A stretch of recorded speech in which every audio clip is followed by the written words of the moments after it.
আরজি করের এই নৃশংসতা আজ গোটা বাংলাকে প্রশ্নের মুখে দাঁড় করিয়েছে। বাংলায় একজন সিভিক ভলেন্টিয়ার রাতের অন্ধকারে আরজি করের মতো একটি সরকারি হাসপাতালে ঢুকে এক পড়ুয়ার ওপর যে অকথ্য নির্যাতন চালালেন এবং তারপর তাকে খুন করলেন, এর দায় কে নেবে? নমস্কার, গুড ইভিনিং, আমি ইলমাজ। আর আজ আমাদের আলোচ্য বিষয় আরজি কর এবং তার নৈরাজ্য। আরজি করে যে ঘটনা ঘটেছে, সেই ঘটনা কোনোভাবেই কেউ নিজের দায় ঝেড়ে ফেলতে পারে না। না পুলিশ পারে, না প্রশাসন পারে, না আরজি কর হসপিটাল অ্যাডমিনিস্ট্রেশন পারে। যে ছবি আপনারা দেখছেন, আজ দিনভর আরজি কর চত্বর উত্তাল। পড়ুয়ারা তাদের সিকিউরিটি ডিমান্ড করেছে, তাদের নিরাপত্তার ডিমান্ড করছেন। মুখ্যমন্ত্রী মমতা বন্দ্যোপাধ্যায় পর্যন্ত বলছেন পড়ুয়ারা ঠিক যে যে দাবি তুলেছেন সেই সবকটা দাবি ন্যায্য দাবি, এই আন্দোলন ন্যায্য। আজ বাম ছাত্র সংগঠন তারাও পথে নেমেছিলেন। অনেকে আবার বলছে যে যে মুহূর্তে বাম ছাত্র সংগঠন পথে নামছে তখনই তারা মনে করিয়ে দিচ্ছে 1982-তে বর্ণালী দত্তর হত্যাকাণ্ড। কোচবিহারে পোস্টেড একজন নার্স বর্ণালী দত্ত, তাকে সরকারি হাসপাতালে কিভাবে ধর্ষণ করে খুন করা হয়েছিল। তবে 1982-তে এই ঘটনা ঘটেছিল বলে 2024-এ এই ঘটনা কেন ঘটবে, এই প্রশ্ন কখনো আসতে পারে না। প্রশ্ন একটাই, যারা দোষী তাদেরকে কড়া শাস্তি দেওয়া হবে কি না, এবং আরেকটা প্রশ্ন হলো এই ঘটনা কিভাবে ঘটলো। আজ আমাদের মূল তিনটি প্রশ্ন, এক এক করে দেখবো কি কি প্রশ্ন তুলবো আজ আমরা। প্রথম প্রশ্ন, পুলিশ কিভাবে সিভিক ভলেন্টিয়ারের উপর নিয়ন্ত্রণ হারাচ্ছে এই রাজ্যে? পুলিশ কি তাহলে সিভিক ভলেন্টিয়ারের উপর থেকে নিয়ন্ত্রণ হারিয়ে ফেলছে? সিভিক ভলেন্টিয়ার রাতের অন্ধকারে আরজি করে ঢুকে এরকম নৃশংস ঘটনা ঘটাচ্ছে, আর পুলিশ বলছে শুধু শাস্তি হবে, নিজেদের ইউনিটকে তারা নিজেরা কন্ট্রোল করতে পারে না। দুই, কিভাবে একটি সরকারি হাসপাতালে অবাধে যাতায়াত করতো এই সিভিক ভলেন্টিয়ার? কেনই বা অবাধে যাতায়াত করতো?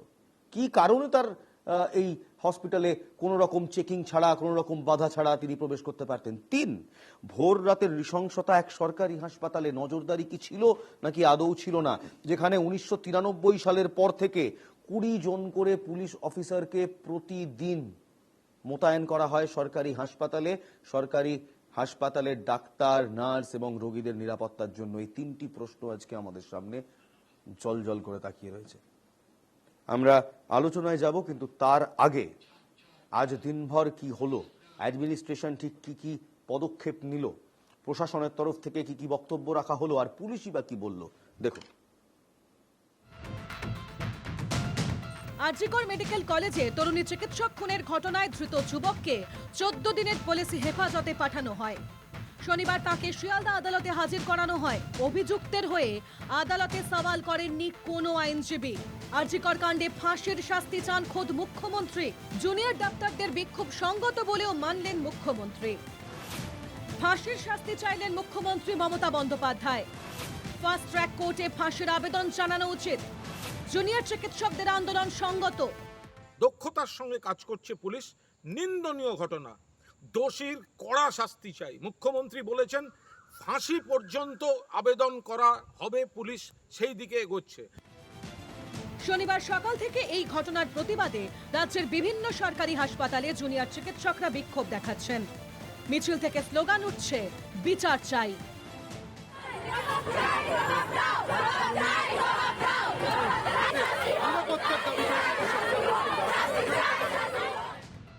আরজি করে ধর্ষণ ও খুনের ঘটনায় যাকে গ্রেপ্তার করা হয়েছে তিনি জেরার মুখে অপরাধের কথা স্বীকার করে নিয়েছেন বলে খবর। মূলত দুটি সূত্র ধরে অপরাধীকে চিহ্নিত করা হয়েছে বলে জানা গিয়েছে। শুক্রবার ভোর 4টে নাগাদ হাসপাতালে সিসিটিভি ফুটেজে ধৃতকে দেখা গিয়েছিল। 30 থেকে 35 মিনিট পর আবার তাকে বেরিয়ে আসতেও দেখা যায়।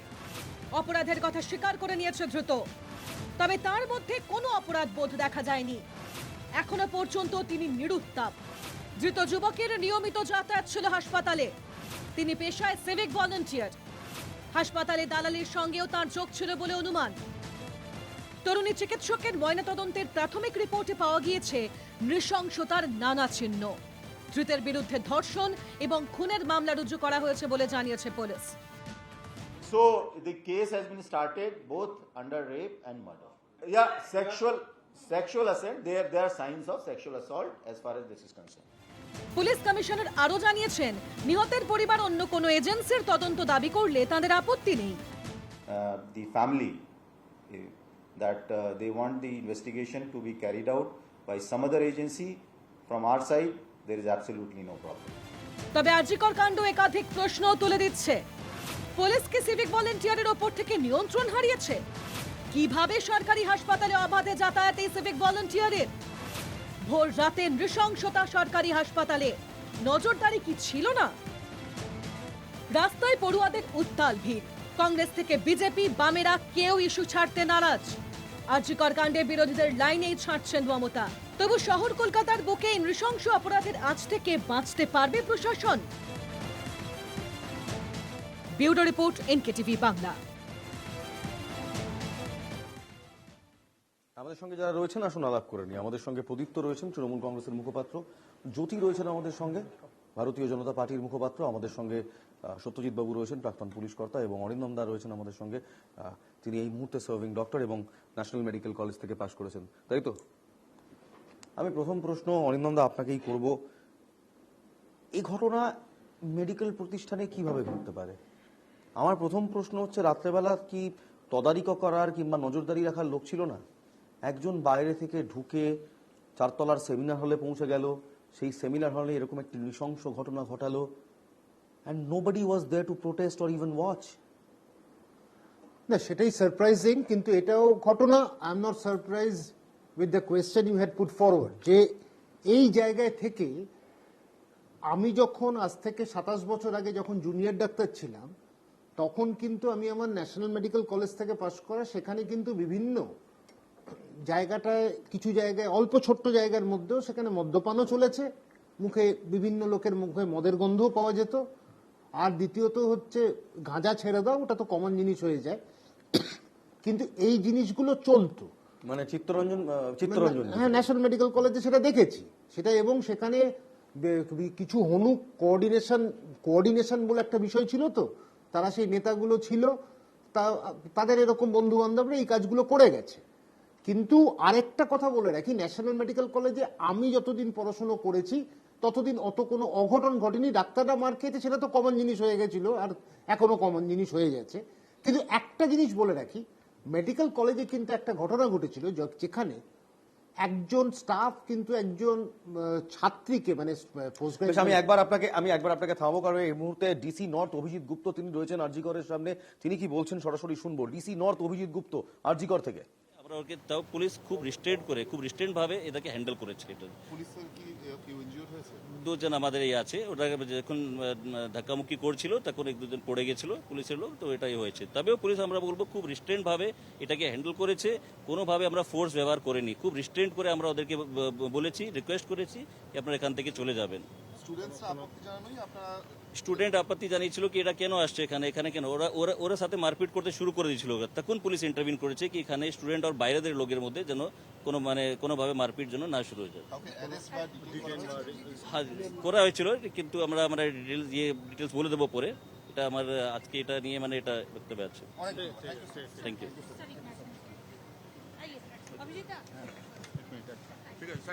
বলছিলেন তা হলো বাম ছাত্র নেতাদের যে বিক্ষোভ ছিল আজকে, সেই বিক্ষোভে পুলিশের বিরুদ্ধে যে অভিযোগ উঠে এসেছিল যে পুলিশ সেখানে ছাত্রছাত্রীদের উপর বল প্রয়োগ করেছে, তাদের সঙ্গে ম্যানহ্যান্ডেল করেছে, তাই নিয়ে আজ ডিসি নর্থ অভিজিৎ গুপ্ত সরাসরি জানিয়ে দিলেন যে পুলিশ খুব রিস্ট্রেন্টের সাথেই এই গোটা বিক্ষোভকে সামাল দিয়েছেন, এবং তার মধ্যে কিছু কিছু বাইরের এলিমেন্ট ছিল যারা ওখানে উত্তেজনা করার চেষ্টা করছিল। প্রসঙ্গে পরে আসবো আরেকবার। অরিন্দম দা, হ্যাঁ, তো এই ঘটনা ঘটলো কিভাবে? আমার সহজ প্রশ্ন, কিভাবে একটি সরকারি এস্টাবলিশমেন্টে এই ঘটনা ঘটতে পারে? কারণ দেখুন, সেটা তো পরিষ্কার বলে যাচ্ছে সিকিউরিটি ল্যাপস ছিল, এটা নিয়ে কেউ অস্বীকার করলে হবে না। কেউ একজন ঢুকেছিল, কিন্তু আবার একটা কথা বলে দিই, যার চেহারাটা আমি দেখতে পাচ্ছি, সেই ভদ্রলোক একা ভদ্রমহিলাকে মেরেছেন এবং তাকে ধর্ষণ করেছেন, খুন করেছেন, এটা আমার ঠিক বিশ্বাস হচ্ছে না। কেউ জানতে পারলো না, কেউ ছুটে এলো না, কেউ জানতে পারলো না, চেহারা দেখে যাকে ফু দিলে উড়ে যাওয়ার লোক, সে গিয়ে ওই ভদ্রমহিলাকে এত কিছু করে ফেললো কেন জানি না। আমার মনে হচ্ছে এটা কোথাও একটা স্কেপগোট, একদম স্কেপগোট ছাড়া এটা আমার মনে হচ্ছে না। আরো আছে বদমাইশ আছে যাদেরকে শিল্ড করা হচ্ছে, এইটুকু বলতে পারি। বেশ, সত্যজিৎ বাবু, আনফরচুনেটলি আজকে আপনি লাইন অফ ফায়ারে প্রাক্তন পুলিশ কর্তা।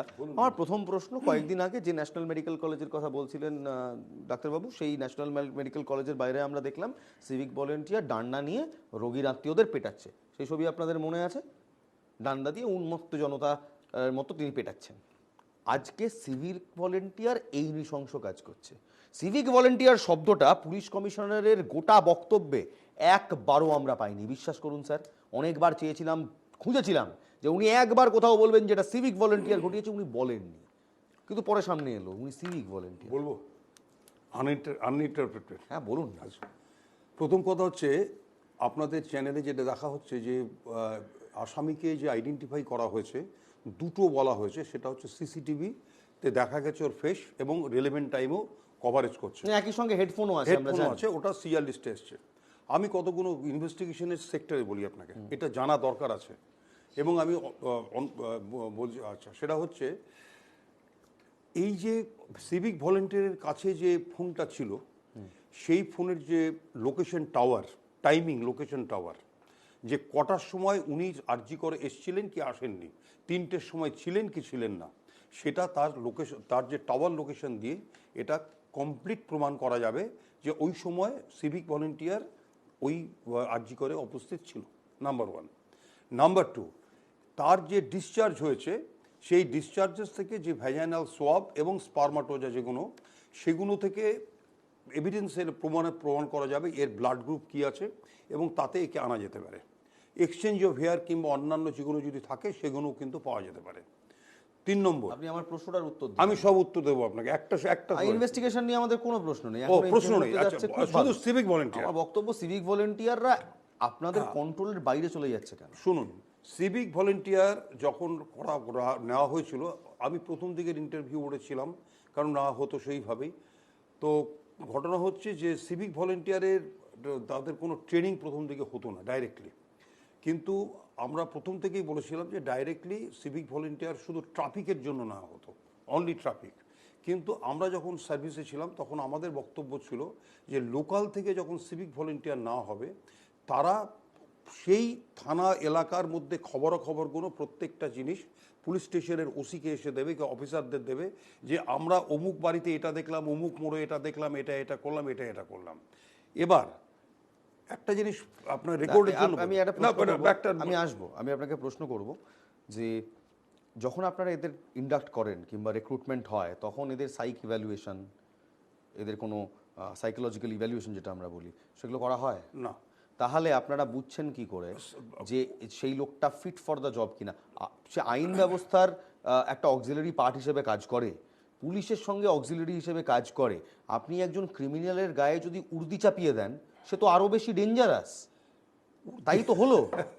শুনুন, একটা কথা বলি আপনাকে, এদেরকে যে নেওয়া হয়েছিল যেই কারণটা, সেই কারণটা আপনি আমাকে শুধু ইলাবোরেট করতে দিন, বলতে দিন। আপনাদের তো হয়, আপনারা যখন পুলিশ সার্ভিসে জয়েন করেন, আপনাদের তো ডিটেইল সাইক ইভ্যালুয়েশন টেস্ট সব হয় না, আমাদের কম্পিটিটিভ পরীক্ষা দিয়ে আসতে হয়, হয়তো তার মধ্যে তো থাকে একটা সাইকোলজিক্যাল, ওই রিজনিং, লজিক্যাল রিজনিং এগুলো করতে হয়। এরকম কিছু ছিল না। আমরা যখন 75 সালে এসেছি চাকরিতে, 75-এ 74-এ, তখন এইসব জিনিস ছিল না। তখন ডাইরেক্টলি ওয়েস্টবেঙ্গল পুলিশ সার্ভিস থেকে ডাইরেক্ট করা হতো, আর এখনও সেটাই হয়, পিএসসি থেকেও সেটা হয় এবং ডাইরেক্টলি যারা রিক্রুটমেন্টে আসে তাদের সেইভাবে হয়। সেইভাবে হয় না, রিজনিং দেখানো হয় না, ওটা মিলিটারি সার্ভিসে হয়। যেটা যখন আমি এনডিএতে গেছিলাম তখন এটা প্রথম রিজনিং হয়। তো যেটা বলতে চাইছি, তো সিভিক ভলেন্টিয়ার যখন দেওয়া হয়, সিভিক ভলেন্টিয়ারকে নেওয়া হয়েছিল ট্রাফিকের জন্য, রেকর্ডের জন্য বলছি আপনাকে, 1 লাখ লোকের জন্য 91.2% পুলিশ আছে। 1 লাখ লোকের জন্য, মাথায় রাখতে হবে কিন্তু এটা। পশ্চিমবঙ্গে 1 লাখ লোকের জন্য 91.2%, 91 জন পুলিশ আছে প্রতি 1 লাখ লোকের জন্য। তার মধ্যে মেজরিটি চলে যায় ভিআইপিদের সাপোর্টের জন্য, পলিটিক্যাল লিডার্সদের সাপোর্টের জন্য।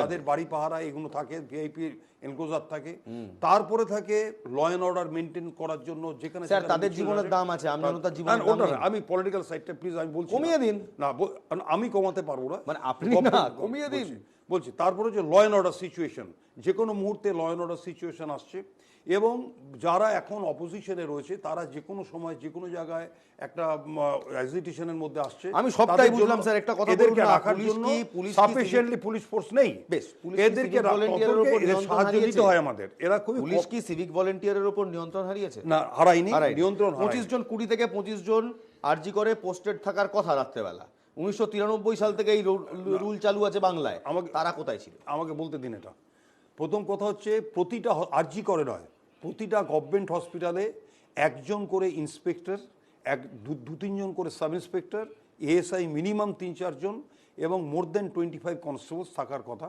তারা কোথায়? না, আরজি করে তারা কারাগারে কোথায় ছিল? আচ্ছা, প্রশ্ন বলছি, আমাকে এটা বলতে দিন শুধু খালি।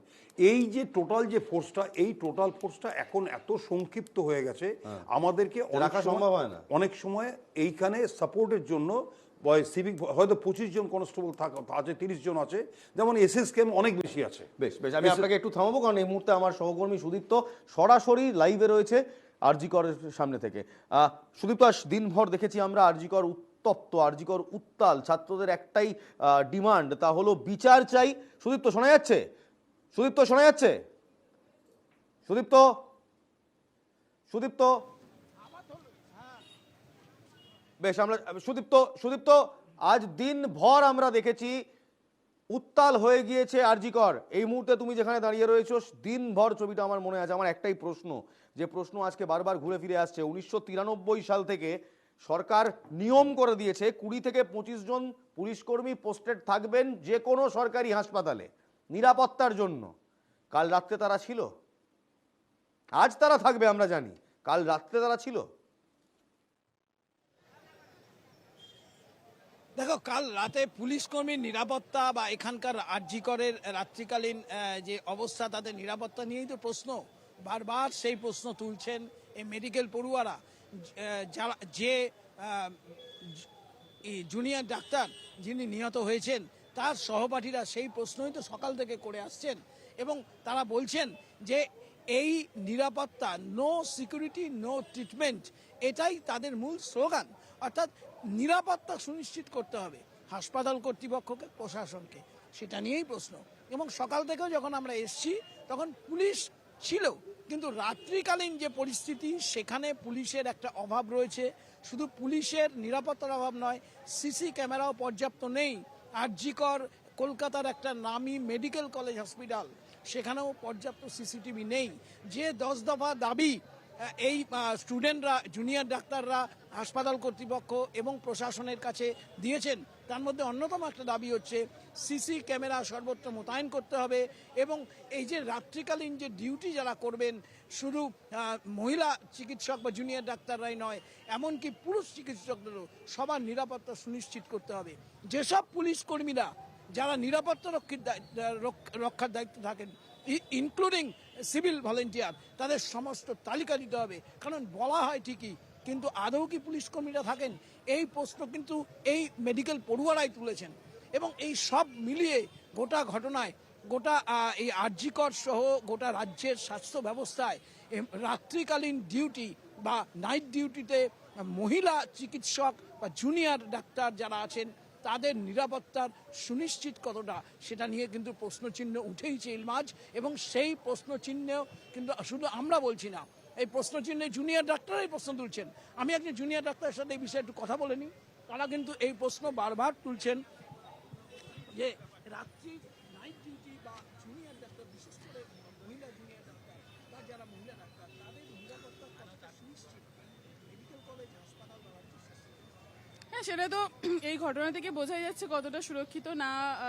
প্রথমত ডক্টরদের যেটা সমস্যা আছে, মহিলা ডক্টরদের আলাদা, ওনাদের অন কলের জন্য আলাদা এমনি রেস্টিং রুম নেই, ডক্টরদের আলাদা কিছু নেই। সিসিটিভি ঠিক মতন থাকলেও সেখানে হচ্ছে ইয়ে হয় না, কাজ করে না, বা সিসিটিভি নেইও যেখানে হচ্ছে, সমস্ত করিডোরে সিসিটিভিও নেই।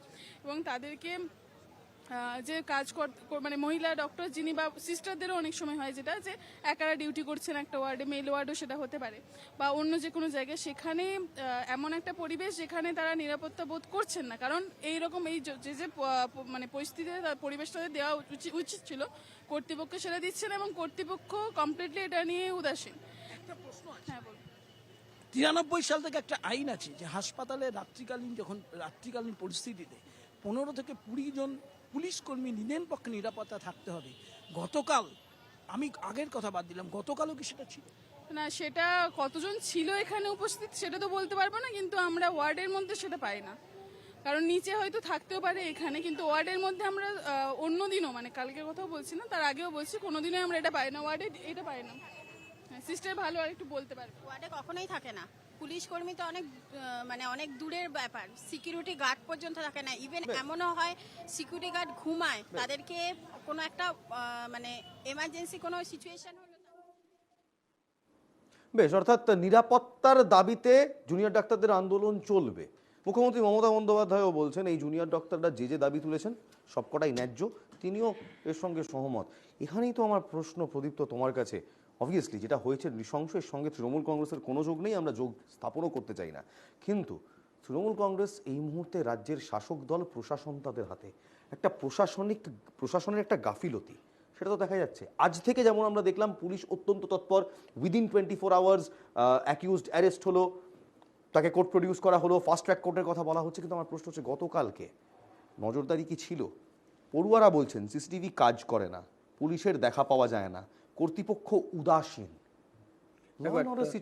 একটা মর্মান্তিক, বেদনাদায়ক, নারকীয় ঘটনা, যার সমবেদনা জানানোর কোনো শব্দ বোধহয় কেউ পাবে না, সেইখানে প্রশাসনের গাফিলতি অবশ্যই আছে। একদম সবার সামনে স্বীকার করে নিচ্ছি প্রশাসনের গাফিলতি আছে। প্রশাসন দুরকমভাবে চলে, যারা রাজনীতি প্রশাসন পড়েন বা জানেন, জনপ্রশাসন জানেন, যে একটা নীতি নির্ধারণ করার প্রশাসন আর একটা নীতির রূপায়ণ করার প্রশাসন। এবং সেই কারণেই মুখ্যমন্ত্রী যথাযোগ্যভাবে বলেছেন যে প্রিন্সিপাল বা অন্যান্য আধিকারিক যারা ওখানকার প্রশাসনটাকে দেখার জন্য দায়িত্ববদ্ধ, কারণ সরকার নীতি নির্ধারণ করে দিয়েছে যে একটা হাসপাতাল এভাবে চলবে, সেই নীতির প্রকৃত বাস্তবায়ন করবে হচ্ছে যে সকল আমলারা আছেন, যে সকল কর্মচারীরা আছেন তাদের, সেইখানে সরকারের নজরদারির একটা বড় জায়গা রয়েছে। সেইখানে দাঁড়িয়ে থেকে যে কোনোভাবে কোনো যারা আধিকারিক আছেন তাদের কোনো গাফিলতি আছে কিনা সেটা অবশ্যই সরকারের দেখার কর্তব্য। এখানে দুর্নীতির প্রসঙ্গ আমি আনবো। কেন আমি দুর্নীতির প্রসঙ্গ আনবো? কারণ এই যুবক তিনি নিয়মিত যাতায়াত করতেন এই হাসপাতালে, এবং একটি অনুমান করা হচ্ছে, যেটা পুলিশ সূত্রে আমরা পাচ্ছি, যে হাসপাতালে দালালির সঙ্গেও তার যোগ ছিল, দালালি করতে। এবং আমার মনে আছে মুখ্যমন্ত্রী মমতা বন্দ্যোপাধ্যায় বিভিন্ন সময় দাঁড়িয়ে বলেছেন, মদন মিত্রও মাঝখানে, তোমার নিশ্চয়ই মনে আছে, সাগর দত্ত হাসপাতালে গিয়ে তিনি স্ট্রেট বলেছিলেন যে কোনো রকম দালালি সরকারি হাসপাতালে বরদাস্ত করা যাবে না। কিন্তু আমরা খুব ভালোভাবে জানি প্রদীপ্ত, তারপরেও রাজ্যের ম্যাক্সিমাম সরকারি হাসপাতালে এই দালালি চলে, কখনো অক্সিজেন সিলিন্ডারের নামে, কখনো অ্যাম্বুলেন্সের নামে, কখনো রোগীর বেড পাইয়ে দেওয়ার নামে। এবং সেই কারণেই তো পুলিশি ব্যবস্থা ভারত সহ অন্যান্য সব জায়গায় রয়েছে। ভারতে স্যাংশন পোস্ট হচ্ছে পার লাখে 196, পশ্চিমবঙ্গে স্যাংশন পোস্ট হচ্ছে পার লাখে 106, উনি বলছেন 92। না, আমি বলছি স্যাংশন পোস্ট এখন আছে, মানে অ্যাকচুয়াল কি আছে, অ্যাকচুয়াল আছে হচ্ছে 97.66। এটা হচ্ছে নিত্যানন্দ রায় 2023 সালে, নিত্যানন্দ রায়কে তোমরা জানো, নিত্যানন্দ রায় 2023 সালে পার্লামেন্টে নভেম্বর মাসে এই তথ্য দিয়েছেন। সেখানে ভারতে 196 হচ্ছে তোমার, 196 হচ্ছে স্যাংশন, আছে হচ্ছে 152, এবং পশ্চিমবঙ্গে স্যাংশন হচ্ছে 160, সেখানে আছে 97.66। এইটা একটা জায়গা। এবং একই সঙ্গে বলছি যে পুলিশের ভূমিকা এই কারণেই আছে। তাহলে তো তুমি যেভাবে বলছো পর্যাপ্ত পুলিশ নেই, পর্যাপ্ত পুলিশ যতদূর থাকা দরকার থাকার চেষ্টা করা হয়েছে, রাখার চেষ্টা করা হয়েছে, এবং সরকার সেই জায়গায় সজাগ। কিন্তু আমি যেটা বলার চেষ্টা করছি, একটু বলে শেষ করে আমি জাস্ট এই লাইনটা শেষ না করলে হবে না। আমি যেখানে বলার চেষ্টা করছি যে সরকার যেখানে সদা জাগ্রত থাকার চেষ্টা করছে, পুলিশি ব্যবস্থা, তুমি যে ধরনের কথা বলছো যে তাহলে অন্যায় কেন হবে, আমি বলছি যে অন্যায়, আমি এখানেই বলছি যে দেখো, অন্যায় আটকানোর জন্য আমরা সবসময় চেষ্টা করে যাচ্ছি, এবং আমাদের ইতিবাচক একটা দৃষ্টিভঙ্গি আছে, এবং পদক্ষেপগুলো তুমি দেখতে পেয়েছো। আমি বলে দিই, আমি শেষ করে নিই প্লিজ, আমি হয়তো পয়েন্টটা না শেষ না করলে হবেই না, আমি জাস্ট আর 10 সেকেন্ডও নেবো না। তা সত্ত্বেও তো ঘটনা ঘটছে, অন্যায় ঘটছে। এবার সেইটা হচ্ছে সামাজিক একটা অবস্থান, অন্যায় প্রবণতা, মানসিকতা, অপরাধ মনস্কতা, সেইটা তো সামাজিকীকরণের একটা জায়গা। সেই জায়গাটা আটকানোর জন্য আমরা যা যা উদ্যোগ নিচ্ছি সেটা সাধুবাদযোগ্য। অন্যায়টা ঘটাচ্ছে একজন সিভিক ভলেন্টিয়ার, মানে রীতিমতো সে পুলিশের অক্সিলারি ফোর্স হিসেবে কাজ করে। এক, দ্বিতীয়, কোথায় ঘটছে অন্যায়টা? একটা সরকারি প্রতিষ্ঠানে, একটা সরকারি হাসপাতালে ঘটছে। কখন ঘটছে? ভোর রাতে। সেই সরকারি প্রতিষ্ঠানে সিসি ক্যামেরা মনিটরিং করার প্রভিশন আছে, সিসিটিভি মনিটরিং করেছে বলেই তো ধরতে পেরেছে। না, সেটা পরে করেছে। আমার বক্তব্য, ভোর রাতে সেমিনার হলের মতো একটা জায়গায় একজন মহিলাকে কর্মরত অবস্থা, তিনি তখন, আমি যদি খুব ভুল না করি, তুই অন ডিউটি ছিলেন তাই তো অরিন্দম দা? তিনি তখন অন ডিউটি ছিলেন, তাকে টেনে নিয়ে গিয়ে ভদ্র মহিলা হ্যাঁ, yes, কালকে yes. অন ডিউটি ছিলেন, She was on duty. তাকে টেনে একজন ডাক্তার, তার একজন ট্রেনি তিনি, টেনে নিয়ে গিয়ে শব্দটা ঠিক নয়, বেশ ওখানে তাকে তাকে বলপূর্বক তাকে তার উপর নির্যাতন করা হলো এটি সেমিনার রুমে।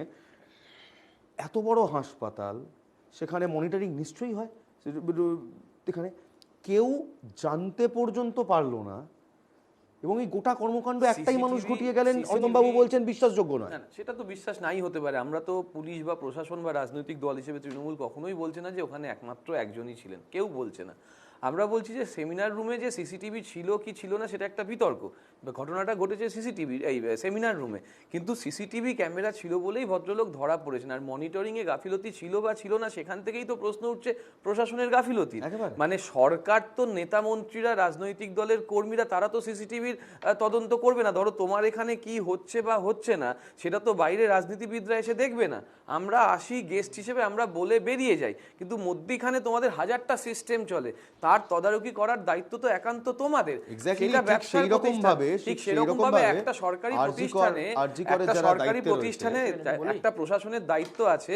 সেই প্রশাসন যে দায়ভারটা পালন করতে ব্যর্থ হয়েছে কোথাও, সেটা তো আমরা বলছি, এবং তার জন্য তো আমরা বলছি যথাযোগ্য ব্যবস্থাপনা নেওয়া উচিত। বিরোধীদের বক্তব্য, বিরোধীদের অবস্থান যে পুলিশ কিছু বক্তব্য আমরা কিছু বলবো না, কারণ আমরা কুলদীপ সিংহার পুষি না, আমরা অর্জুন সিং পুষি না।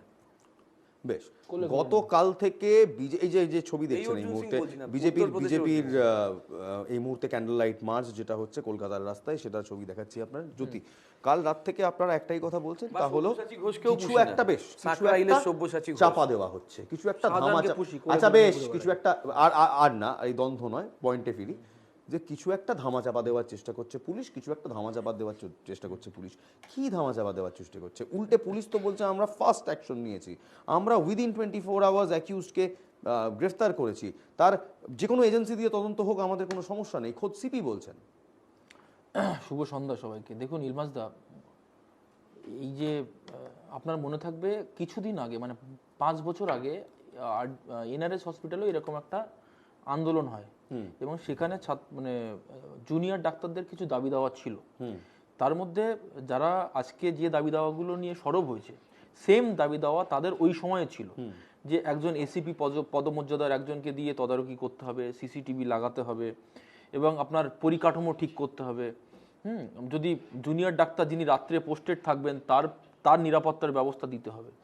আমার কোশ্চেন হচ্ছে, এত কিছুর পরেও 5 years ডাউন দ্য লাইন কেন এইরকম একটা ঘটনা ঘটলো? মানে গত 5 বছরে কিছু বদলালো না কেন? এক গুরুত্বপূর্ণ। দ্বিতীয় বিষয় হচ্ছে আপনার এই যে পোস্টমর্টমটা যেটা করা হলো, এটা লেট করা হলো। 2 সেকেন্ড হচ্ছে পুলিশ এবং অথরিটি। আমি আসছি, কিন্তু লেট করা হলো কেন? That is the question. Second হচ্ছে অথরিটি, হসপিটাল অথরিটি, তারা বলছে যে আত্মহত্যা। মনে আছে আপনার? কেন আত্মহত্যা প্রথমে বলেছিল? যখন পোস্টমর্টমের রিপোর্ট এইরকম আসছে, কিসের জন্য, কাদেরকে শিল্ড করার জন্য আত্মহত্যা বলে চালিয়ে দেওয়া হয়েছিল?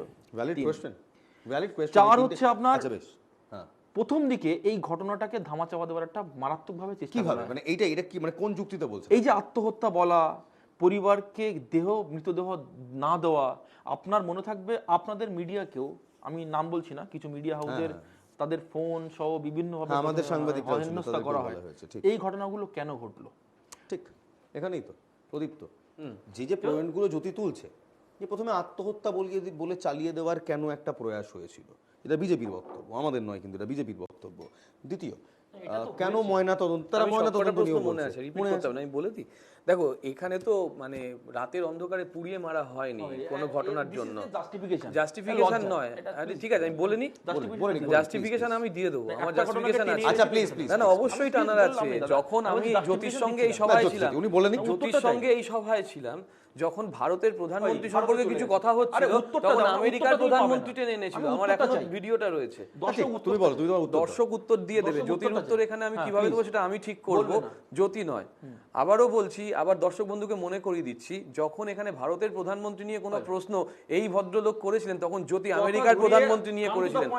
প্লিজ Yes, come আচ্ছা please. যা হয়ে গেছে হয়ে Please. গেছে এখন I have my let's answers. move ahead. I have my বেশ, answers. বেশ আমরা একটা ছোট্ট Not before 20 আমি শেষ করে আপনারা দিই। কুল ডাউন করুন 24 আমি একটা ছোট্ট ঘন্টা, বিজ্ঞাপন 24 ঘন্টা যায়নি। বিরতিটা আমায় নিতেই হবে এখানে বিরতিটা আমায় সরকারি নিতেই হবে ব্যবস্থাপনা প্রদীপ্ত শেষ করে তুমি দিই। ফিরে এসে বলো সরকারি একটা ছোট্ট ব্যবস্থাপনায় বিজ্ঞাপন যা বিরতি ইঙ্গিত দেওয়া হয়েছে, বিরতির পর সেই ফিরে জন্যই আসছি তুলনা এই করেছি প্রসঙ্গেই যে থাকবো আমরা কেন ব্যতিক্রম। জ্যোতির অত্যন্ত ভ্যালিড কয়েকটা প্রশ্ন আছে এবং ওই আমরা কারণেই শুনতে চাই বলেছিলাম যে আমরা আমরা শুনতে ব্যতিক্রম। চাই আমি শিওর তোমার আমি সবকটি এক এক প্রশ্ন করে পয়েন্ট উত্তর দিচ্ছি রয়েছে প্রথম এক এক কথা করে হচ্ছে প্রতিদান। যে আধিকারিক আমি ঠিক করব আমি কোথায় যাব বা যাব না আচ্ছা, জ্যোতি, আমার please, একটু ধৈর্য বক্তব্য ধরো হচ্ছে না। যে আমার প্রশাসন দায়বদ্ধ প্রশাসন উত্তরদায়ক প্রশাসন এবং সেই ব্যতিক্রমী প্রশাসনের উদাহরণ টানার জন্যই আমরা হাতরাসের ঘটনা টেনেছি আবার টানবো বারবার টানবো কারণ আমরা এটাই প্রমাণ করার চেষ্টা করছি যে জাস্টিফিকেশন যে আমাদের মুখ্যমন্ত্রী দায়বদ্ধ মুখ্যমন্ত্রী আমাদের মুখ্যমন্ত্রী উত্তরদায়ক মুখ্যমন্ত্রী এই ধরনের ব্যতিক্রমী মুখ্যমন্ত্রী আর কোথাও পাওয়া যাবে না যে দায়িত্ব নিয়ে বলছে যে প্রত্যেকের আন্দোলন যথেষ্ট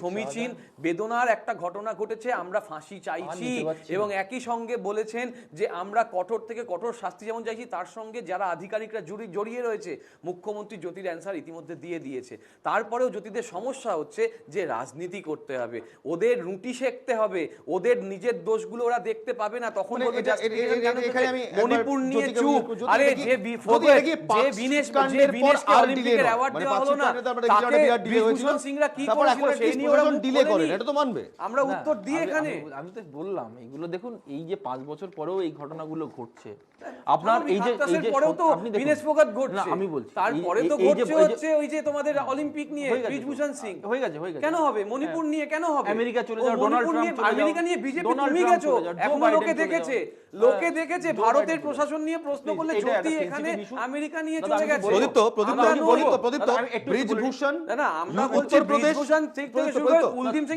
এবং সাঁকরাইলের সব্যসাচী ঘোষ একেবারে সাঁকরাইলের সব্যসাচী কি বলবে বলুক ওরা তো বিজেপি নেতা কুল ডাউন আমি আসবো তোমার কাছে উত্তরপ্রদেশ প্রদীপ্ত প্লিজ উত্তরপ্রদেশ থেকে শুরু করে তুমি অনেক কিছু বলেছো এবার একটু শোনো উত্তরপ্রদেশ থেকে মণিপুরের জবাব 2024 ভারতীয় জনতা পার্টি পেয়ে গেছে মানুষ দিয়েছে তাহলে কি আরজি করে জবাব তোমরা 2026 পেয়ে যাবে নাকি না আমরা তো সেই জন্যই বলছি সেটাই ব্যতিক্রম ওই কারণেই তো হাতরাসের ঘটনা যে প্রশ্নের উত্তরটা তুমি দিলে না সেটা হচ্ছে গত 5 বছরে পরিবর্তন হলো না কেন পরিবর্তন হয়েছে তোমার ক্যামেরা দেখাচ্ছে পরিবর্তন হয়েছে 24 ঘন্টার কম সময়ে গ্রেফতার হচ্ছে আজকে যে ধরনের ইনফ্রাস্ট্রাকচারাল ডেভেলপমেন্ট কেন কাজ করছিল না কিংবা আদৌ কিংবা আমি বলছি কিংবা আদৌ কাজ করছিল কিনা কিংবা তদারকি ছিল কি ছিল না কিংবা সেখানে নজরদারি চলছিল কি চলছিল না এইগুলো নিয়ে তো প্রশ্ন উঠছে আমরা কখনো সেটা জাস্টিফাই একটু বলে দিই সত্যজিৎ যাবতীয় প্রশ্ন সব উত্তর দিয়ে দিচ্ছি দেখেন কিন্তু সংক্ষেপে বলবো প্রথম কথা হচ্ছে মাথায় রাখবেন পুলিশ ফোর্সের সংখ্যা কম নাম্বার 1 আমাদের সিভিক ভলেন্টিয়ারের সাহায্য নিয়ে কাজ করতে হয় এছাড়াও কিন্তু প্রত্যেকটা সরকারি হাসপাতালে মিনিমাম 40 থেকে 50 জন তাদের নিজস্ব স্টাফ থাকে তারাও কিন্তু হায়ার্ড এবং মানে হাসপাতাল গভর্নমেন্ট থেকে তাদেরকে পয়সা দেওয়া হয় private agency private security yes এবং তাদেরকে মনিটরিং করে ডেপুটি সুপার এইটা নাম্বার 2 দ্বিতীয় নম্বর এই যে বলা হচ্ছে না যে এটা আত্মহত্যা কেন না বলছি আত্মহত্যা সেটা উত্তর দিয়ে দিচ্ছি প্রথম দিকটায় আমি এই প্রশ্নটা গেছিলাম ঘটনা হচ্ছে যে প্রথম দিকটায় উনি যে কম্বল দিয়ে শুয়েছিলেন কম্বলটা খোলার মতন ক্ষমতা তখন কারোর ছিল না এবং দ্বিতীয় কথা হচ্ছে প্রথম দিকটা একটা ধারণা হয়েছিল হতে পারে সেই জন্য কিন্তু কংক্রিট কোনো পুলিশ অফিসার কিংবা কেউ বলেনি বলেনি এটা সুইসাইড হয়েছে মাঝখানে ঢুকবেন না একটু জাস্ট বলি দেখুন এই যে ডেপুটি সুপার যেখানে রুমটা রয়েছে আমি আরজি করটা সম্বন্ধে এত বেশি কিছু জানি কেন কারণ আমি ওসি চিতপুর ছিলাম চিতপুর থানা তখন অবিভক্ত ছিল মানে চিতপুর এবং টালা মিলিয়ে সুতরাং আমাকে বর্তমানে আরজি করে আমাকে ঢুকতে হয়েছে এখানে আমরা বারবারই বলেছিলাম যে প্রত্যেকটা জায়গায় যে প্রতিটা ফ্লোরের সিঁড়ির মুখে যে সিঁড়ি দিয়ে উঠছেন সেখানের মুখে তাতে এখানে সিসিটিভি লাগাতে হবে ইয়েস সিসিটিভি লাগাতে হবে এবং মনিটরিং বলে দিই আপনাকে মনিটরিংটা করতে হবে সুপারের ঘরের জন্য একটা ছেলে বসানো হবে যে আইটি সম্বন্ধে একটু জ্ঞান আছে তো এগুলো কিছু এবং কি রেকর্ডিং হয়? থাকবে। আপনারা আচ্ছা, বলেছিলেন না, বলি, খুব ভালো কাজ বলি, করেছিলেন, এখন কি হয়? এত ঢুকছেন কেন আমাকে এটা বলতে দিন। এটাই না। আমার কাজ, দাদা। এই যে চারতলায় Press conference করতে আসেননি আপনি। না পুরো না, চারতলায় যেখানটায় উনি শুয়েছিলেন, ভদ্রমহিলা ম্যাডাম শুয়েছিলেন যেখানে, সেইখানটায় কোনো সিসিটিভির ব্যাপারটা ছিল না। কারণটা হচ্ছে সিসিটিভি যদি থাকতো ওখানে তাহলে খুব ভালো হতো, প্রথমে যারা কে আসছে যাচ্ছে ওটা প্রমাণ থাকতো, কিন্তু ওইখানটায় সিসিটিভি লাগানোর কোনো সিস্টেম ছিল না। আচ্ছা, যে মনিটরিং এর কথা বললেন সেটা হয়? মনিটরিং করা হয়, যার জন্য তো ছবিটা পেয়েছেন। এই যে মনিটরিং বলতে কাল রাত্রেবেলা কে কখন কোথায় ঢুকছে সেটা কি রিয়েল টাইম মনিটরিং হয়? কতগুলো টিভি, কতগুলো ক্যামেরা খারাপ ছিল এবং কতগুলো ক্যামেরা ভালো ছিল, এবং সেই ক্যামেরা থেকে ছবি নিয়েই এবং টাওয়ার লোকেশন কভার করে এই আসামিটাকে ফিক্স আপ করা হয়েছে এবং ব্লুটুথের কানেকশনে তাকে ধরা হয়েছে। প্রথম কথা এইটা 2।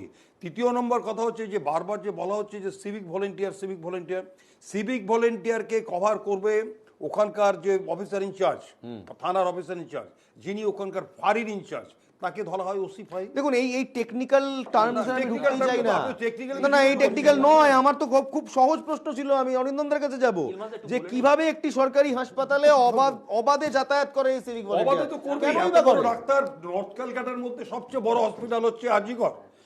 সাউথের যেমন এসএসকেএম, এমআর বাঙ্গুর, তেমনি নর্থ ক্যালকাটার সবচেয়ে বড় হসপিটাল আরজিকর। তাহলে তো আমি এটা এক্সপেক্ট করতে পারি নর্থ কলকাতার সবচেয়ে বড় হাসপাতালে সিকিউরিটিটাও সবচেয়ে ভালোভাবে থাকবে। না বলছি আপনি দাবি অনেক কিছু করতে পারেন, কিন্তু সেটা পাবো না। ঘটনা হচ্ছে যে taxpayers money will go to for waste. আমাদের আপনাদের চ্যানেলের মধ্যে একটা আমি শুধু দাবি করি, আমাদের মধ্যে আমাদের সুদীপ্ত আছে, তার মাধ্যমে বলি আমি একটা দাবি আমরা করছি যে অন্য ফান্ড কার্টেল করে আমাদের এই যে নাগরিক সুরক্ষা দেওয়ার জন্য প্রত্যেকটা ডাক্তার ম্যাডাম কিংবা পুরুষ ডাক্তার সিসিটিভির কভারেজটাকে ম্যাডাম যদি করে দেওয়া হয় সরকার থেকে, এবং কভার করতে হবে এবং এনশিওর করতে হবে। ধন্যবাদ জ্যোতি। আমি বলছি যে ইলমাজ একটু আগে প্রদীপ্তদা বলছিলেন যে যারা ইমপ্লিমেন্টিং অথরিটি তারা যদি না কাজ করে দোষটা তো সরকারকে নিতে হবে, কারণ দে আর পার্ট অফ দ্য গভর্নমেন্ট। যেমন আমি অক্সিজেনের ক্ষেত্রে ঠিক আছে হয়েছে অনেক অক্সিজেন, কার্বন ডাই অক্সাইড তোমার দিয়ে দেবো, মারা গেল, carbon die oxide nitrogen oxide দিয়ে দেবো, সেই নাইট্রোজেন অক্সাইড দিয়ে আচ্ছা, দেবো, বেশ, মারা গেল। তাহলে তার দায় সরকারের ছিল, যখন রাজনৈতিক তাবুত্তাবের পারদ চড়ছে তখন একটু সিপিআইএম নেতা সুজন চক্রবর্তী তিনি কি বলছেন শুনবো।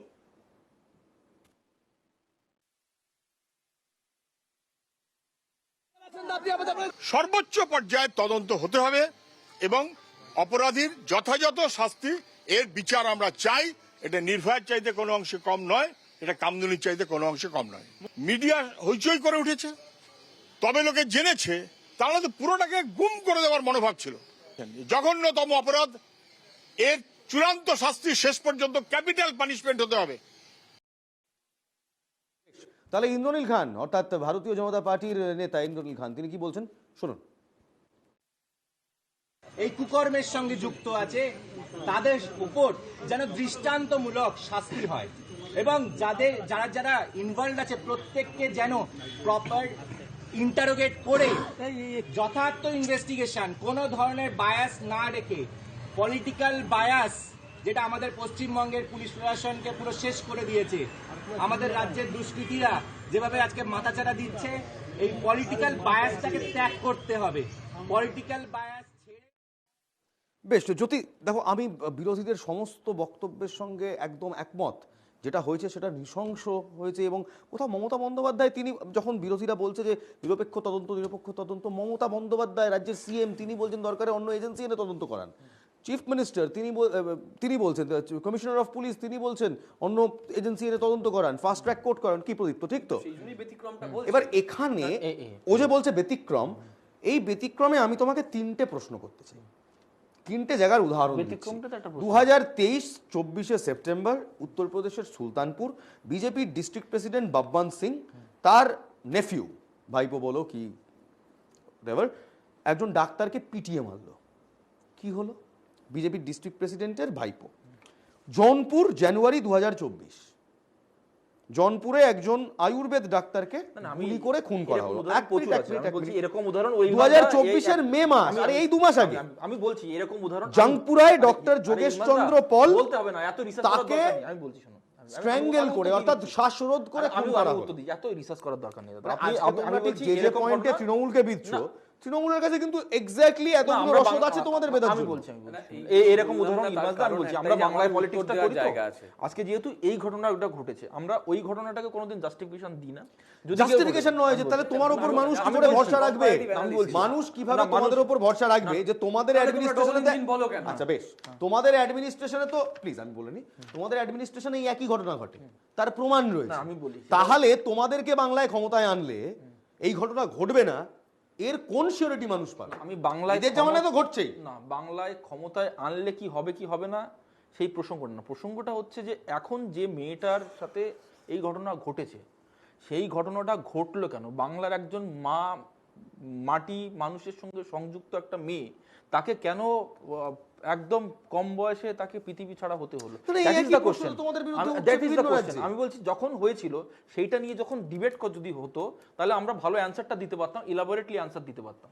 তার কারণ আপনি যে কোশ্চেনটা করেছেন হয়তো আমার পক্ষে 1 মিনিটের ভিতরে উত্তর দেওয়া পসিবল। আপনি একটা ডিবেট করছেন 1 ঘন্টা দূরে ডিবেট, ওইরকম একটা 1 ঘন্টা দূরে ডিবেট, মানে রোল অফ দি অপোজিশন, আমি বলছি ক্রেডিবিলিটি অফ দি অপোজিশন, এটা কোশ্চেনে চলে আসছে। অ্যাবসলিউটলি ইলমাসদা, আপনি ওই ইস্যুটাকে নিয়ে, আমি আপনাকে দায়িত্ব সহকারে বলছি, আপনি ওই ইস্যুটাকে নিয়ে একদিন শো করুন, কালকেই করুন, তখন এখন না, কালকে পড়াশোনা করে আসি নাকি?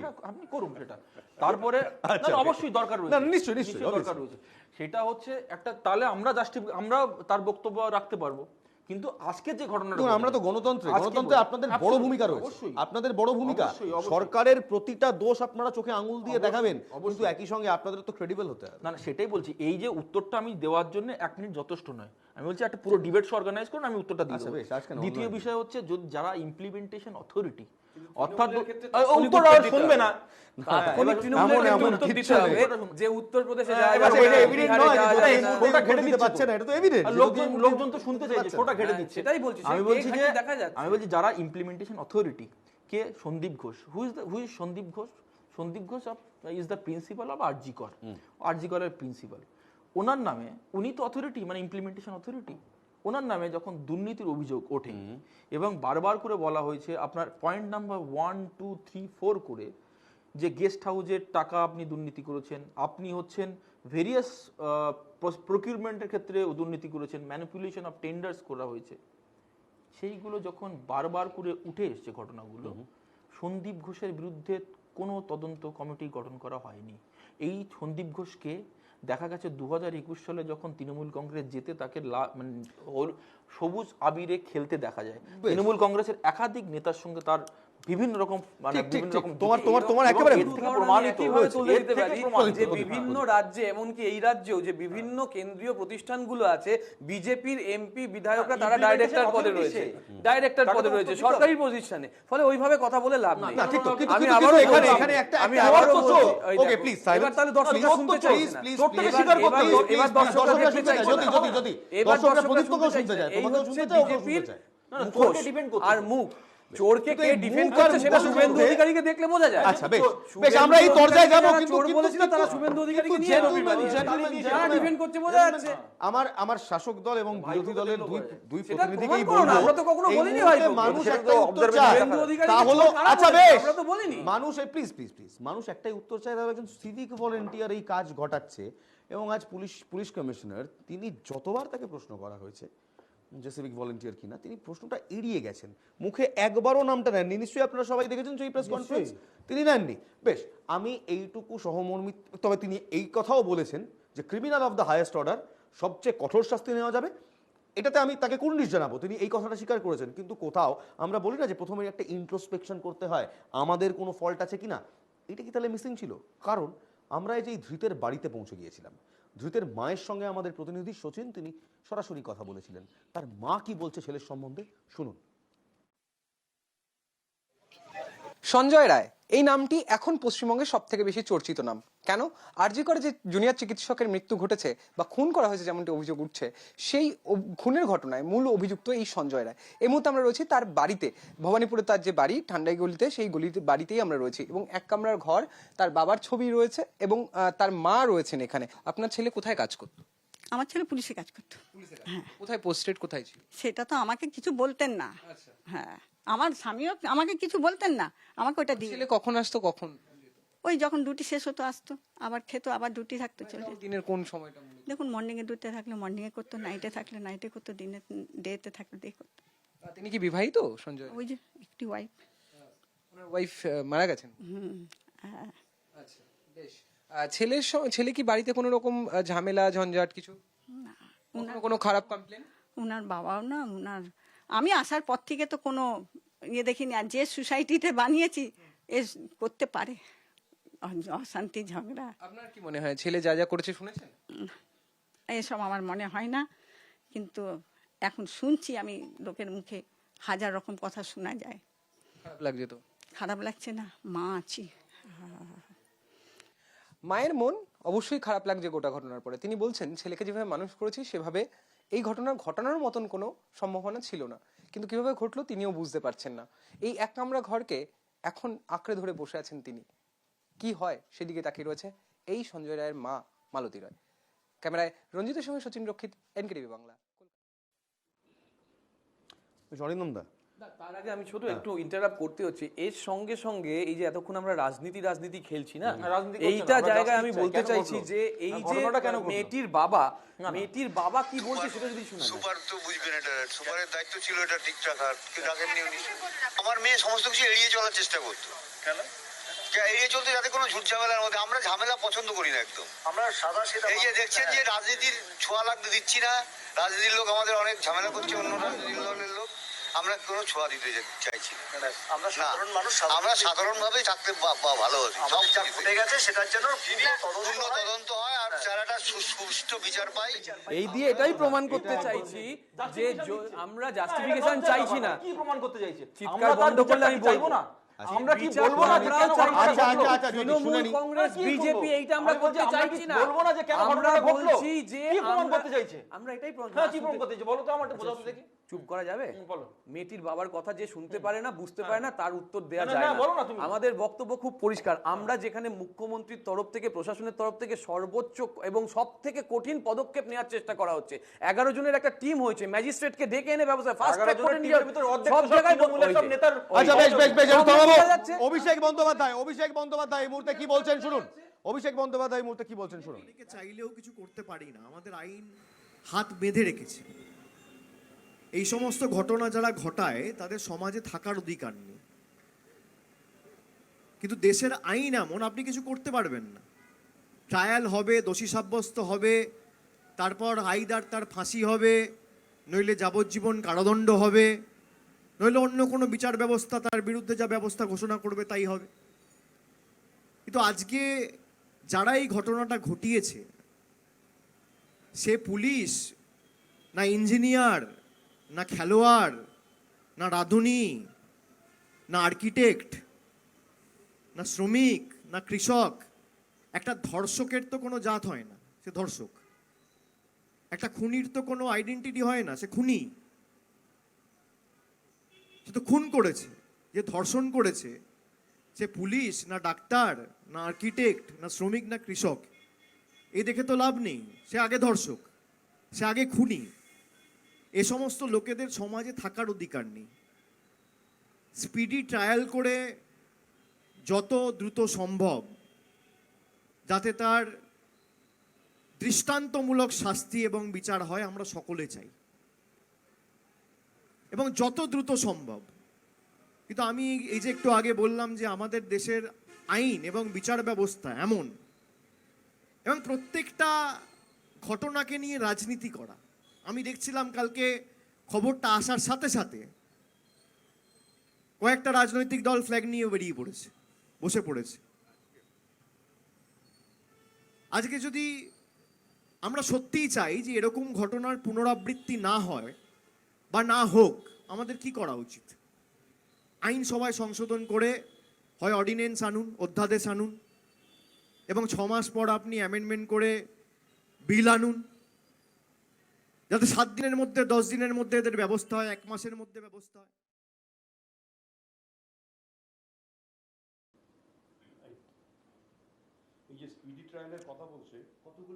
বেশ, হ্যাঁ বলুন অরিন্দম দা, শুনলেন অভিষেক বন্দ্যোপাধ্যায় কি বলছেন? কতগুলো বিষয় আছে। একটা কথা, মেয়েটার স্ক্র্যাচেস সেখানে শুরু করে যখন মুখে রক্ত আসে, মেয়েটা কিন্তু প্রচণ্ড রেজিস্ট্যান্স মাউন্ট করেছিল, ঠিক আছে? যে ছেলেটাকে আজকে দেখলাম তার কিন্তু স্ক্র্যাচ ফ্যাচ কিচ্ছু, মানে তার কিন্তু ফেস করার কথা, সে এত সুন্দর করে হেঁটে যাওয়ার কথা না, ইনজুরি থাকার কথা। 1 নম্বর। 2 নম্বর, এই যে রাজনৈতিক সুজনবাবুকে দেখছি বা বিজেপিরও দেখছি যে জায়গাটায় করছে, আরজি কর নিয়ে আমার প্রবলেম আছে। আরজি করে ছাত্রদের ছেড়ে দাও। আরজি করে কি ঝামেলা করলে কিন্তু সুবিধাটা পুলিশের হবে, একবার যদি পুলিশের হাতে দিয়ে দেওয়া হয়, সরকারের হবে। আর 2 নম্বর যেটা হচ্ছে, আরেকটা জিনিস, যদি আপত্তি করতে হয়, প্রতিবাদ করতে হয়, এক হচ্ছে মহাকরণ বলছি, সরি, আজকে নবান্ন আছে, লালবাজার আছে, সেখানে আপত্তি করতেই পারে যে আমরা প্রশাসনের বিরুদ্ধে খুব প্রশাসনিক ভবনের সামনে একদম। 3 নম্বর যেটা হচ্ছে, কারণ এখানে আমি দেখছিলাম যে বাড়ি গিয়ে ওর বাবাকে কি বোঝাতে চাইছো, মেয়েটা হারিয়ে গেছে এই সময়, what kind of job you are doing, এই সময় কি অলরেডি ওর বাবা হচ্ছে একটা পেইনফুল স্টেজে আছে, তাকে আমি ওর বাবাকে কি বোঝাতে যাচ্ছে রাজনৈতিক নেতারা? একদম এদের দেখা যায় না কোনোদিন, কোথাও আপনি দেখতে পারবেন না, গোয়ারা হেরে ভূত হয়েছে। তো সেই জায়গায় এইসব লোকেরা গিয়ে ওর বাড়িতে গিয়ে ওই করছে, বাড়িতে ম্যাটার অফ ফ্যাক্ট গতকালকে মীনাক্ষী মুখোপাধ্যায় যেটা করলেন, কোনো দরকার নেই এগুলো আমি বলছি। তাতে কিন্তু আরেকটা কথা, ডাক্তারদের যে বিষয়টা, আমি একটা কথা খুব স্পষ্ট বলছি, প্রদীপ্ত আছে, প্রদীপ্ত অন্য টাইপের, এই যে হাসপাতাল থেকে না বাম আমল থেকে শুরু হয়েছে এই যে পলিটিক্যাল লোককে ঢোকানো, councillor, MP, MLA, what job they are doing there, neutral লোককে বসাও, তাহলে কিন্তু কি হবে, নিরপেক্ষ লোক থাকলে হাসপাতালটা কিন্তু পরিষ্কার হবে। আজকে যে বিজেপির আমরা দেখছি, আপনি দেখবেন কোনো মোটা এমএলএ ঢুকে যাচ্ছে আরজি করে, তারপর একজন রোগা ঢ্যাংরা সন্দীপ ঘোষ তো একটা এমএলএ 96 সালে যখন আমি ওখানকার ছিলাম, তখনও কিন্তু এই পলিটিক্যাল লোকরাই না সাহেব, সেটাই তো বলা হচ্ছে যে বাম আমল থেকে হচ্ছে, কিন্তু এখানে জ্যোতিদের বক্তব্য হচ্ছে যে তাহলে কি অপোজিশন চুপ করে থাকবে, অপোজিশনের কথা তো আমরা শুনছি। আমি তো বলছি as a doctor, as a নাগরিক, যে জুডিশিয়াল এনকোয়ারি হোক, কিন্তু অপোজিশন কালকে মামলা করে দেওয়া। তো আপনি একটা কথা বলুন তো, আজ এই যে একটু আগে অভিষেক বন্দ্যোপাধ্যায় বললেন যে বিরোধীরা রাজনীতি করছে, তাপসী মালিককে নিয়ে রাজনীতি হয়নি? তাপসী মালিকের ঘটনাটা আমি আর কিছু বলছি না, তাপসী মালিকের ঘটনা আপনি তো জানেন পুরোটা। তাপসী মালিকের যা ঘটনা আমরা জানি সেটা কিন্তু ঘটনা নয়, সেটাও সবকিছু। এই আরেকটা কথা বলে রাখি, যে ঘটনাটা হচ্ছে, আমার বক্তব্য, অভিষেক বন্দ্যোপাধ্যায় যেন বুদ্ধদেব ভট্টাচার্য ধনঞ্জয়ের কাজটি না করে, এটা কিন্তু অভিষেক বন্দ্যোপাধ্যায় ভুল করছে, একদম ভুল করবে। কিন্তু আজ কিন্তু বুদ্ধদেব বাবু ইজ কার্সড এই ধনঞ্জয় এর বিষয়ে, সিনেমা হয়ে গেছে। যে অরিন্দম শীল সিপিএম এর বক্ত, ওই অরিন্দম শীলই আজকে গিয়ে ধনঞ্জয় সিনেমাটা বানিয়েছিল। তো আজকে কেন ধনঞ্জয় নিয়ে যেরকম প্রচন্ড মুখার্জি লাগছে, প্রচন্ড নেচেছিলেন সেদিন, একদম ওয়ার্স্ট কমিশনার অফ পুলিশ। আপনি কি এখনো বলছেন যে যিনি ধৃত, আমি বলবো ওই চেহারার সে একটা, অনেক লোক ছিল, কভার আপ হচ্ছে, এখনো বলছি 3 থেকে 4 জন ছিল, হতে পারে না ওই একটা লোক। একজন ডাক্তার বাবু বলছেন রীতিমতো ওয়ার্স্ট। আমি আসবো, প্রদীপ্ত কি বলবেন? আমি এখনো বলছি যে আমরা এখনো বলছি না যে কে একা ছিল, দোকা ছিল, তেকা ছিল। পরিষ্কার একটা বক্তব্য, সম্পূর্ণভাবে এমন একটা নিদর্শনযুক্ত শাস্তি হোক বা এমনভাবে তদন্ত হোক, ফাস্ট ট্র্যাকের মাধ্যমে এত তার দ্রুত শাস্তি হোক, যাতে করে মানুষ যারা ধর্ষকের দ্বারা ধর্ষিত হন তারা যেন নিরাপত্তা বোধ করেন, এইটা আমাদের আশা। এই ব্যাপারটা একটু বলে দিই, আমার সময় নেই, 10 সেকেন্ড। প্রদীপ্তকে একটাই রিকোয়েস্ট করি, প্রদীপ্ত যথেষ্টই প্রাজ্ঞ এবং জানে বিষয়টা, এই পলিটিক্যাল ইনভলভমেন্ট ফ্রম হসপিটালস আমার মনে হয় সাইড টাইম যেটা হয়তো সময় এসছে যে প্রতিটি স্বাস্থ্য প্রতিষ্ঠান থেকে, সরকারি হাসপাতাল থেকে রাজনৈতিক হস্তক্ষেপ সরিয়ে দেওয়া। কোনো নেতার চিঠি কাজ করা উচিত নয়, কোনো মন্ত্রীর চিঠি যেন না লাগে কোনো রোগীর ভর্তি হওয়ার জন্য। রোগীর রোগ সেটাই যেন ইনাফ হয়, রোগীর সুস্থতাটাই যেন মূল লক্ষ্য হয়, এবং এরপর যেন এই রাজ্যে আর একটাও ডাক্তারি পড়ুয়াকে এভাবে তার প্রাণ দিতে না হয়। আজকে সংবাদ মাধ্যম এই দাবি তুলছে। আমাদের 10 কোটি জনতা যারা বাংলায় বসবাস করেন তাদের সুরক্ষার দাবি আমরা তুলছি। দরকার পড়লে ভিভিআইপিদের সিকিউরিটি কাটল করুন, হাসপাতালে লোক বাড়ান, আম জনতাকে সিকিউরিটি দিন। ভালো থাকবেন, ভালো রাখবেন, জয় হিন্দ।